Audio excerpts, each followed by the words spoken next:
और बात होगी अब उत्तराखंड की खबरों की, जहां चमोली एसटीपी प्लांट हादसे के बाद अलर्ट जारी कर दिया गया है। सीवर ट्रीटमेंट प्लांट में लगातार जिस तरीके से करंट लगने से 16 लोगों की मौत हुई, उसके बाद प्रदेश भर में दफ्तरों पर बड़े प्रोजेक्ट में चेक होंगे सुरक्षा मानक। हादसे का शिकार हुए प्लांट में खामियां पाई गई थी। जल संस्थान यूपीसीएल के 2 इंजीनियर सस्पेंड हुए हैं। प्लांट संचालित कर रही एजेंसियों पर भी एफआईआर हुई है। चमोली में करंट हादसे में 16 लोगों की मौत हो गई और इसके बाद अब जो सुरक्षा मानक हैं वो चेक किए जाएंगे बड़े बड़े प्लांट्स में, बड़े बड़े प्रोजेक्ट्स में। यहां पर क्योंकि खामियां पाई गई थी, 2 इंजीनियरों को सस्पेंड भी कर दिया गया है। चमोली सीवर ट्रीटमेंट प्लांट में जो करंट लगा और फिर 16 लोग की मौत हुई, उसके बाद सुरक्षा बढ़ा दी गई है अन्य प्रोजेक्ट्स में। चमोली में हुए करंट हादसे में सीएम धामी के आदेश के बाद बड़ा एक्शन हुआ है और मामले में मुकदमा दर्ज कर लिया गया है। चमोली एसटीपी हादसे में प्लांट चला रही 2 कंपनियों पर मुकदमा दर्ज किया गया है। तहसीलदार सदर ने ये एफआईआर दर्ज कराई है। इसमें बकायदा कंपनियों के नाम लिखकर मुकदमा दर्ज किया गया है। Confident engineer private limited company और जय भूषण प्राइवेट लिमिटेड, इन 2 कंपनियों पर मुकदमा दर्ज किया गया है। आईपीसी की धारा 304 और खतरनाक मशीनरी अधिनियम के तहत ये दर्ज हुआ है मुकदमा। चमोली एसटीपी हादसे में 16 लोगों की करंट लगने से मौत हो गई, जबकि 11 लोग घायल हैं जिनका इलाज चल रहा है।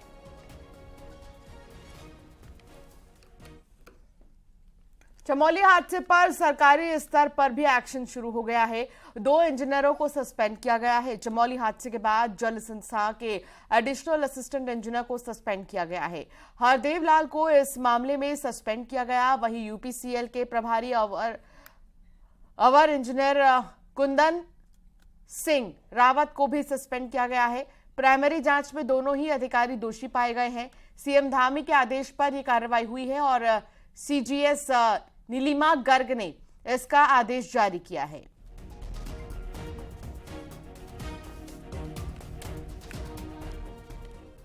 चमोली के हुए हादसे जो हैं उसके बाद सीएम धामी आज आपको बता दें कि चमोली जब पहुंचे हुए थे सीएम पुष्कर सिंह धामी, जहां वो घायलों से मिले और साथ ही मृतकों के परिजनों को हर संभव मदद का भरोसा भी दिया।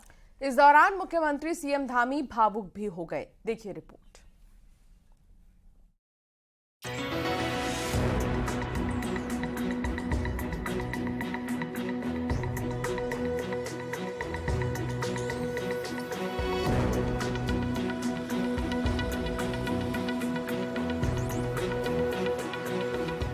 बुधवार को चमोली हादसे में 16 लोगों की दर्दनाक मौत हो गई थी, जबकि 11 लोग जख्मी हो गए थे।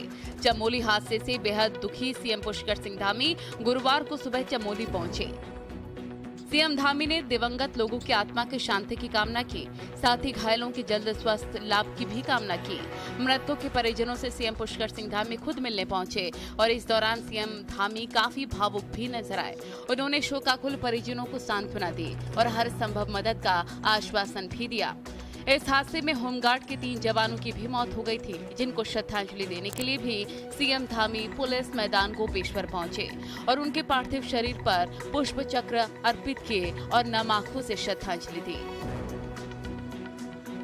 मुख्यमंत्री ने कहा कि ये बहुत ही हृदय विदारक घटना है। राज्य सरकार की ओर से मृतकों के परिजनों को मुआवजा और घायलों को सहायता राशि की व्यवस्था की गई है।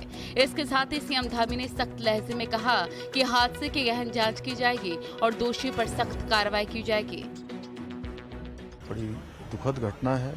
हम भगवान से प्रार्थना करते हैं कि सभी जो भी हमारे बीच में से दिवंगत हुए हैं उनको अपने श्री चरणों में स्थान दे और उनके पारिवारिक जनों को असमय दुख आई है, इतने बड़ा कष्ट आया है, उसको सहने की शक्ति प्रदान करे और जो हमारे अभी उपचार जिनका हो रहा है वो जल्दी से जल्दी स्वस्थ हों। सर, भविष्य में इस तरह की घटनाएं रिपीट ना हो, उसके लिए मजिस्ट्रियल जांच के आदेश किए हैं और जो भी दोषी पाए जाएंगे उनके खिलाफ कठोर कार्रवाई की जाएगी। बुधवार को हुए हादसे के बाद सीएम धामी के निर्देश पर घायलों को तत्काल एयरलिफ्ट कर ऋषिकेश एम्स में भर्ती कराया गया था। सीएम धामी ने भी बुधवार की शाम को एम्स वो पहुंचे और खुद घायलों से मिले और डॉक्टरों से इलाज की जानकारी भी ली। Bureau report, news 18।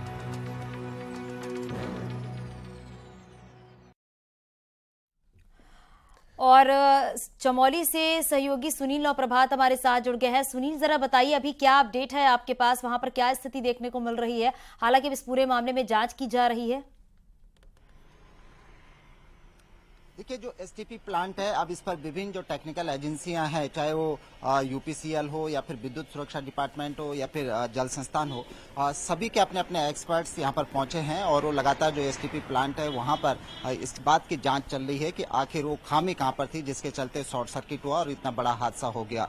यूपीसीएल का कहना है कि उसकी जो लाइन थी जो एसटीपी प्लांट तक पहुंचती है वो बिल्कुल दुरुस्त थी, उसमें कोई खामियां नहीं थी। और प्राथमिक तौर पर जो विद्युत सुरक्षा विभाग के जो इंजीनियर्स, जो एक्सपर्ट्स वहां पर पहुंचे हैं, ये निकलकर सामने आ रहा है कि एसटीपी जो प्लांट है उसकी इंटरनल वायरिंग में कहीं न कहीं खामियां थी जिसके चलते इतना बड़ा हादसा हो गया। जो एसटीपी प्लांट्स है उसमें यह भी बात सामने आ रही है कि इसमें जो बेसिक सुरक्षा मानक होते हैं ऐसे प्रोजेक्ट में, उनका भी वहां पर पालन नहीं किया गया था। यही कारण है कि अब पूरे प्रदेश में एक तरह से अलर्ट की स्थिति है। कल मुख्यमंत्री के निर्देश पर मुख्य सचिव ने तमाम विभागों को, तमाम जो प्रोजेक्ट हैं, बड़े जो प्रोजेक्ट संचालित हैं, उनको बाकायदा निर्देश जारी कर दिए गए हैं कि प्रत्येक दफ्तर में, प्रत्येक प्रोजेक्ट में विद्युत सुरक्षा मानकों का एक बार फिर से रिव्यू कर लिया जाए कि वहां पर जो मानक हैं उनको सही से इम्प्लीमेंट किया जा रहा है या नहीं किया जा रहा है, ताकि भविष्य में इस तरह का दर्दनाक हादसा, इस तरह की बड़ी दुर्घटना सामने न आए। तो प्राथमिक तौर पर इसमें कुछ न कुछ खामियां जरूर निकल रही हैं और एसटीपी प्लांट के अंदर जो जानकारी ये भी सामने आ रही है कि इसका लंबे समय से सेफ्टी ऑडिट भी इस प्लांट का नहीं किया गया था। 2 आउटसोर्स एजेंसियां इस प्लांट को संचालित कर रही थी, जिन्होंने 4 साल पहले इस एसटीपी प्लांट का निर्माण किया था। अगले 15 साल तक इसकी देखरेख का ठेका भी इन्हीं दोनों एजेंसियों के पास था।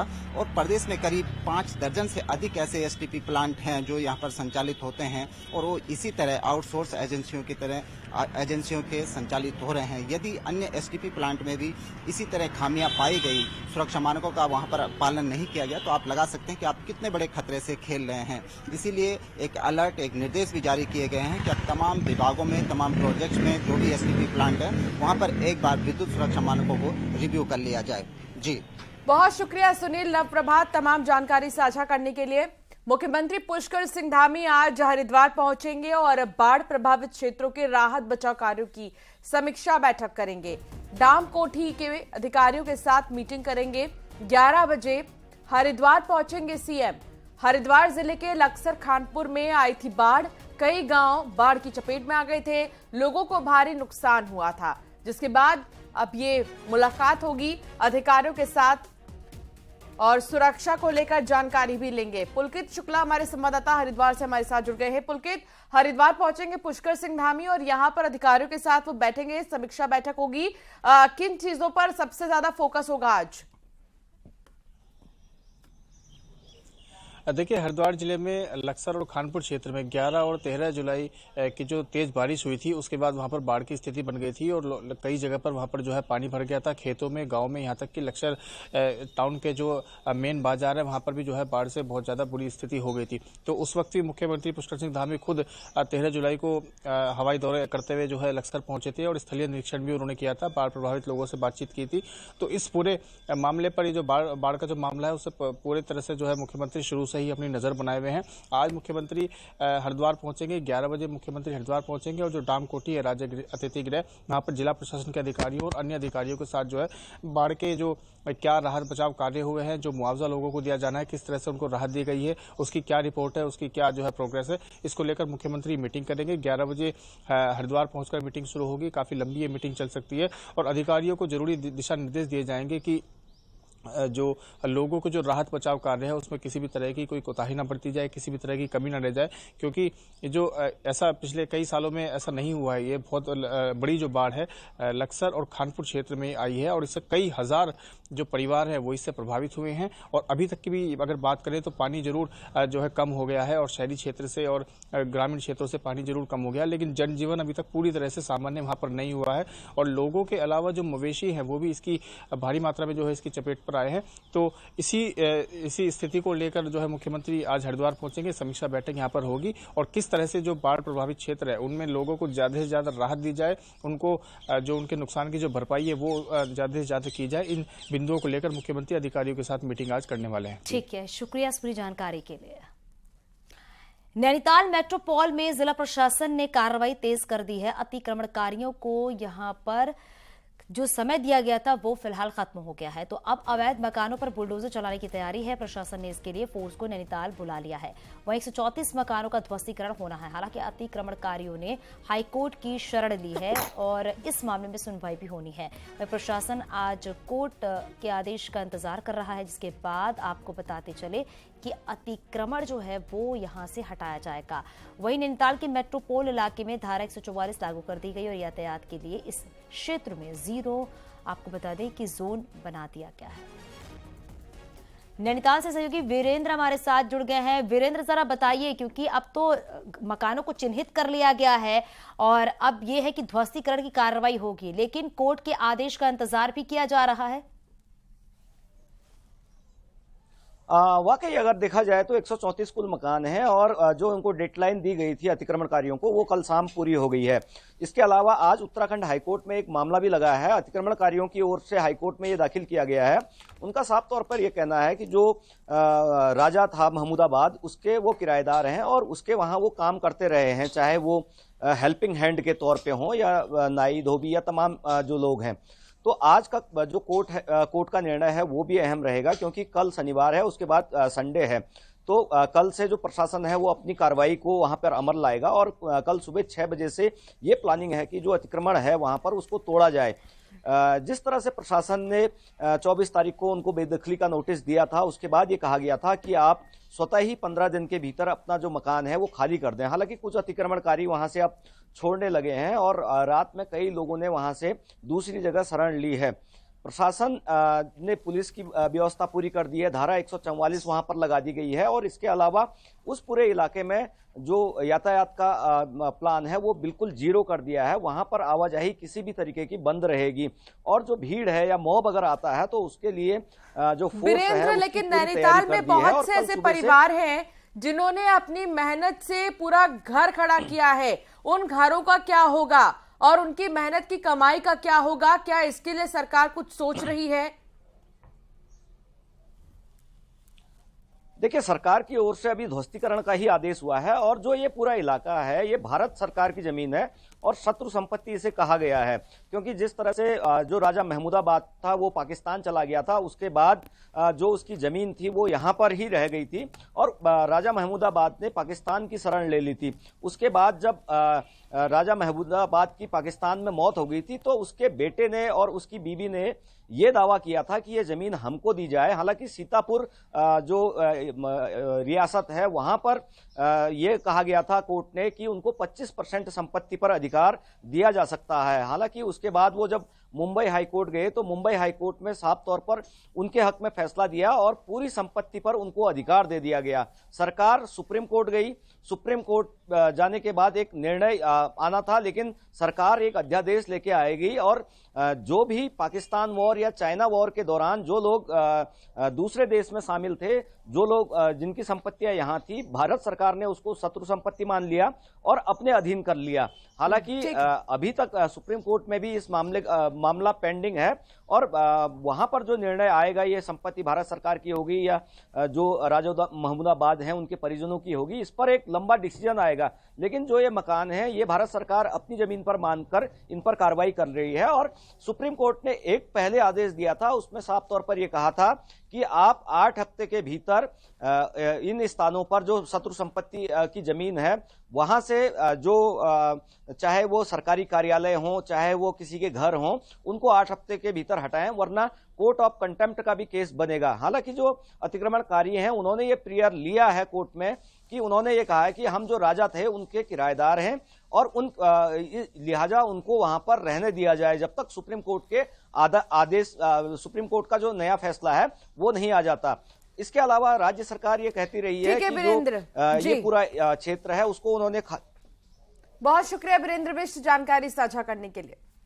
देहरादून में भूमाफिया के हौसले बुलंद हैं और हालात ये हैं कि भूमाफिया फर्जी इनकम टैक्स अधिकारी बनकर सरकारी दफ्तरों से जमीनों के कागजात तक उड़ाने लगे हैं। देहरादून की विकासनगर कोतवाली में ऐसा ही मामला सामने आया है, जहां पर मुकदमा भी दर्ज किया गया है। शिकायत के मुताबिक 13 जुलाई को कुछ लोग राजस्व ऑफिस पहुंचे और यूपी के मोस्ट वांटेड माफिया हाजी इकबाल की करोड़ों की संपत्ति के दस्तावेज उड़ाकर ले गए, जिसके बाद राजस्व विभाग के सब रजिस्ट्रार ऑफिस को डीएम के निर्देशों के बाद सील करना पड़ा। हाजी इकबाल की उत्तराखंड में भी अकूत संपत्ति है, जो कि करीब 300 करोड़ की बताई जा रही है और पिछले 2 साल से हाजी इकबाल फरार है। उस पर 2 लाख का इनाम भी है। अब पुलिस ने मुकदमा दर्ज किया है। यह है राजस्व उप निरीक्षक तहसील विकासनगर द्वारा एक व्यक्ति जो स्वयं को जॉइंट कमिश्नर इनकम टैक्स बताकर कुछ सरकारी अभिलेख प्राप्त किए गए, उस संबंध में अभियोग पंजीकृत हुआ है, जिसकी विवेचना की जा रही है। अभी ये विवेचना जारी है।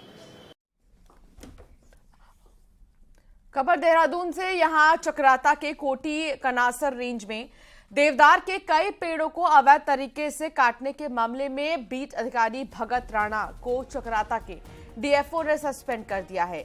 वन विभाग के छापे में 144 देवदार के स्लीपर बरामद किए गए। इस मामले में डिपार्टमेंटल जांच भी बैठा दी गई है।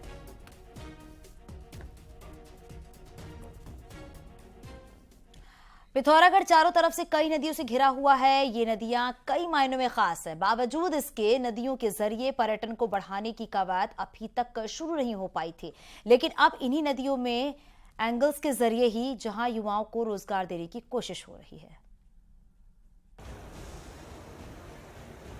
काली, गौरी, धौली, सरयू और रामगंगा जैसी नदियों से पिथौरागढ़ घिरा हुआ है। इन नदियों में पर्यटन की अपार संभावनाएं भी मौजूद हैं।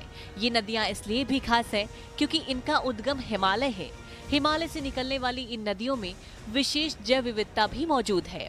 यही वजह है कि इन नदियों में वे मछलियां भी पाई जाती हैं जिनकी दीदार कहीं और संभव नहीं है। ऐसे में अब इन नदियों में एलिंगन सेंटर तैयार करने की कवायद शुरू की जा रही है। तो हम लोगों ने कुछ पॉइंट्स आइडेंटिफाई किए हैं जहाँ पर एंगलिंग की गतिविधियाँ कराई जा सकते हैं। इसके अलावा भी हम लोग कुछ और भी पॉइंट आइडेंटिफाई कर रहे हैं जहाँ पर लोकल लोगों के सहयोग से, युवक मंगल दल है, महिला मंगल दल है, इनके सहयोग से वहाँ पर हम लोग एंगलिंग की गतिविधियाँ कराएंगे, जिससे कि यहाँ के टूरिज्म में भी का भी विकास होगा और उस क्षेत्र का भी विकास होगा। वन विभाग और फिशरीज डिपार्टमेंट की मदद से जिले में सभी नदियों में बीच सेंटर बनाए जाने हैं। इन बीच सेंटर का संचालन युवक और महिला मंगल दलों के हाथों में होगा। फिशरीज डिपार्टमेंट ने बीच सेंटर का किराया साल का 5,000 रुपए तय किया है। एलिंगन के पहले चरण में गूंजी से लेकर पंचवेश्वर तक के इलाके को लिया जा रहा है। इस इलाके में दुर्लभ महाशीर मछली सबसे अधिक पाई जाती है, जो सैलानियों को सबसे अधिक रोमांचित करती है। क्षेत्र है जैसे काली है, गोरी है और हमारा सरयू है और रामगंगा है। इस पे हम लोग क्या कर रहे हैं, 3 से 5, 6, 7 किलोमीटर के एज पर जो वहाँ की स्थिति को देखते हुए छोटे छोटे बीट बना रहे हैं। पिथौरागढ़ में नदियां भले ही कई हों, लेकिन इसके बावजूद इनका इस्तेमाल एलिंगन के लिए नहीं हो पाया था। जब अब एलिंगन शुरू करने की कवायद तेज हो रही है, तो उम्मीद की जानी चाहिए कि पर्यटन को इससे खासा फायदा पहुंचेगा। न्यूज़ 18 के लिए पिथौरागढ़ से विजयवर्धन उप्रेती की रिपोर्ट।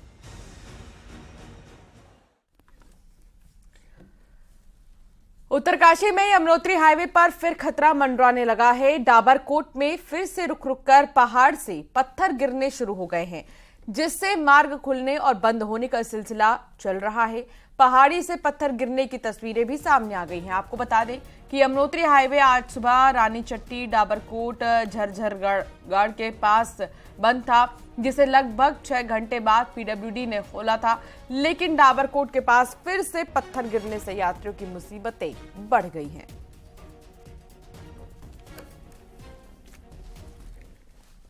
चमोली में देर रात हुई हल्की बारिश के बाद बद्रीनाथ हाईवे अभी कई जगहों पर बंद हो गया है, जिससे हाईवे पर चारों धाम में यात्री फंसे हुए हैं। हाईवे पीपलकोटी, बेनाकुली, पतालगंगा, पागल नाला, नंदप्रयाग के पास मलबा आने के बाद बाधित हो गया है, जिसे खोलने का काम जारी है। तो वहीं कुछ जगहों पर मशीनें देर में पहुंच रही हैं, जिससे यात्रियों को काफी दिक्कतों का सामना भी करना पड़ रहा है।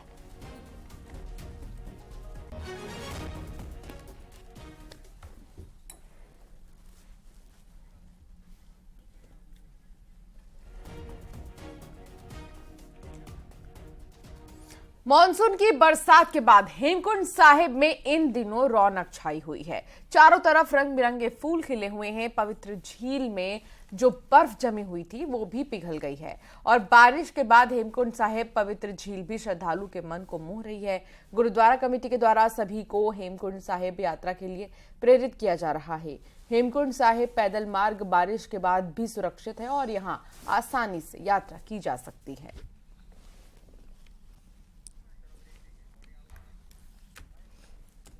और यहाँ रुकेंगे छोटे से ब्रेक के लिए। खबरों का सिलसिला जारी रहेगा।